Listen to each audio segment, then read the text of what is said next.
السلام علیکم رحمۃ اللہ۔ ایک سوال آتا ہے کہ اگر کوئی بندہ مطلب کوئی بزرگ کسی کو خواب میں آتا ہے اور خواب میں آ کے وہ کوئی عمل بتا کے جاتا ہے، تو وہ کیا عمل ہمیں کرنا چاہیے یا وہ ہمارے لیے عمل فائدے مند ہوگا؟ تو میں اس پر 2-3 چیزیں عرض کروں گا کہ سب سے پہلے تو یاد رکھیں کہ اگر آپ کو کوئی بندہ کوئی خواب میں آ کے عمل بتا کے جاتا ہے، آپ اس کو ایسے ہی نہیں کریں گے۔ ایون آپ کو اگر کوئی سامنے آ کے بھی کچھ بتا کے جاتا ہے، آپ وہ دیکھیں، اس کو پرکھیں کہ کیا نبی صلی اللہ علیہ وسلم کے طریقے کے مطابق ہے، کیا نبی صلی اللہ علیہ وسلم کا بتایا ہوا طریقہ ہے، یا وہ طریقہ تو نہیں جس سے نبی صلی اللہ علیہ وسلم نے منع کیا ہے۔ اگر وہ نہیں تو پھر ہم کریں گے۔ اب اس میں دونوں شکلیں ہو سکتی ہیں۔ فار ایگزامپل، صحابہ کرام کو شیطان بھی ملا، شیطان نے جو ہے وہ آیت الکرسی بتائی۔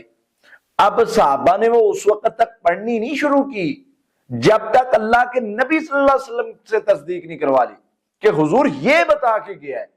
تو آپ علیہ الصلوۃ والسلام نے تصدیق کی، ہاں یہ پڑھنے سے حفاظت ہوتی ہے، پھر انہوں نے پڑھنی شروع کی۔ اب ہم کیسے فیصلہ کر سکتے ہیں کہ یہ شیطان نے بتایا ہے یا یہ اللہ کی طرف سے کوئی فرشتہ آیا ہے، یا مطلب کوئی کون ہے یہ؟ ہم فیصلہ کرنے میں ہمیں مشکل ہوگی۔ ہم عام بندے ہیں، ہم مطلب کوئی بہت بڑے وہ ولی اللہ تو ہے نہیں، ہم تو عام بندے ہیں۔ اور یہاں پر تو اولیاء کا بھی یہ طریقہ تھا کہ ان کو کوئی آ کے آواز غیب سے سنتی کہ تم جو ہے وہ بچ گئے ہو، تم جو ہے وہ گناہوں سے بچ گئے ہو۔ اور وہ کیا کہہ رہے تھے؟ میں نے اپنے استاد سے ایک واقعہ سنا، وہ کہتے ہیں امام احمد بن حنبل رحمہ اللہ کو جب وہ موت کا وقت قریب تھا تو ان کو وہ کہہ رہے تھے کہ ابھی نہیں ابھی نہیں۔ بیٹے نے ایک بار بے ہوش ہوئے، دوسری بار بیٹے نے پوچھا کیا کہہ رہے ہیں آپ؟ ان کا پتر میرے پاس شیطان آتا ہے اور کہہ رہا ہے کہ اے امام احمد بن حنبل، تو میرے حملے سے، میں شیطان ہوں اور تو واحد بندہ ہے جو میرے حملے سے بچ کے جا رہا ہے۔ تو امام صاحب کہہ رہے تھے کہ نہیں، ابھی میں بچا نہیں ہوں، یا ابھی بچ کے نہیں جا رہا، تیرا حملہ تو حملہ کر رہا ہے۔ دوسری طرف اب یہ تو ایک مطلب حملہ کر ہی رہا تھا، دوسرا جو اس نے سٹیپ اٹھایا، اس نے کہا احمد تیرے علم نے تجھ کو بچا لیا۔ ادھر امام صاحب کا جواب تھا مجھے میرے اللہ کی رحمت نے بچایا۔ تو بھائی اس طرح شیطان جو ہے وہ مختلف کنڈیشن میں آ سکتا ہے۔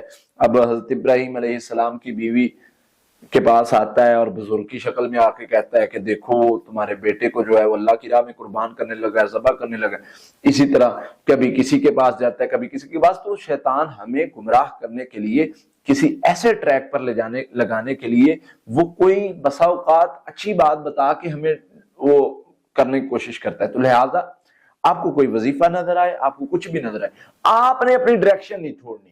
آپ نے دیکھنا ہے کیا یہ شریعت کے مطابق ہے، کریں۔ آپ نے دیکھنا ہے کہ کیا نبی صلی اللہ علیہ وسلم نے اس طریقے سے منع تو نہیں کیا جس طریقے سے یہ ہمیں سکھایا جا رہا ہے، کریں۔ آپ نے یہ ساری چیزوں کو دیکھ کے پھر فیصلہ کرنا ہے کہ میں نے یہ کرنا ہے یا نہیں کرنا۔ ادروائز اگر آپ اس طرح سے چلیں گے تو بھائی آپ تو جو ہے وہ کر ہی نہیں سکیں گے، آپ کو شیطان گمراہ کر دے گا۔ جی فلاں وظیفہ، طریقہ بھی وظیفہ دیکھنا ہے، اس کا معنی کیا ہے، طریقہ دیکھنا ہے، کیا طریقہ ایسا تو نہیں چھت پہ بیٹھ کے پڑھنا ہے، پانی میں بیٹھ کے پڑھنا ہے، یہ طریقے میرے نبی کے نہیں صلی اللہ علیہ وسلم کے۔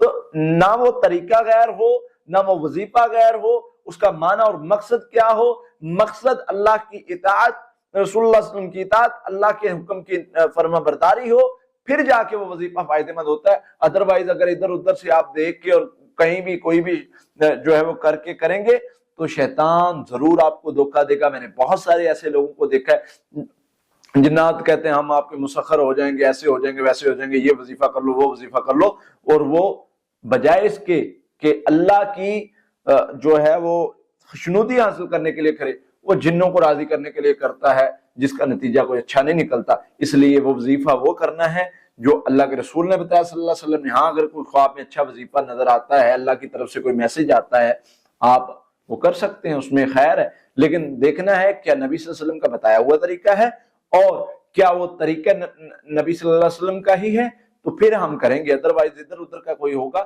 تو وہ ہم نہیں کریں گے۔